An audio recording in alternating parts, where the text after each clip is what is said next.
దేశంలో కోవిడ్-19 కేసులు మరోసారి నెమ్మదిగా పెరుగుతూ ఉండడం ఆందోళన కలిగిస్తోంది.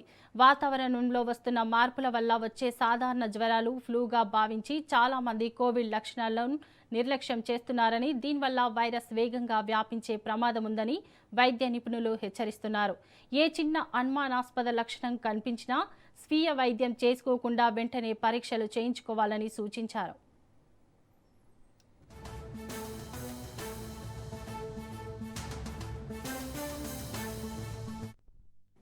ప్రస్తుతం నమోదవుతున్న కేసుల్లో ప్రధానంగా జ్వరం, నిరంతరాయంగా వచ్చే పొడి దగ్గు, తీవ్రమైన ఒళ్ళు నొప్పులు కనిపిస్తున్నాయని వైద్యులు తెలిపారు.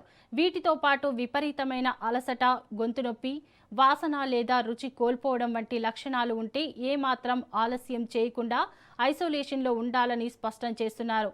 ముఖ్యంగా వృద్ధులు, శ్వాసకోశ సమస్యలు, మధుమేహం, ఇతర దీర్ఘకాలిక వ్యాధులు ఉన్నవారు మరింత అప్రమత్తంగా ఉండాలని హెచ్చరించారు. పండుగలు, రద్దీగా ఉండే ప్రాంతాలకు వెళ్లేటప్పుడు ఖచ్చితంగా మాస్కులు ధరించాలని, శానిటైజర్ వాడకం, భౌతిక దూరం వంటి ముందస్తు జాగ్రత్తలను మళ్లీ అలవాటు చేసుకోవడం ఎంతో మంచిదని నిపుణులు పునరుద్ఘాటించారు.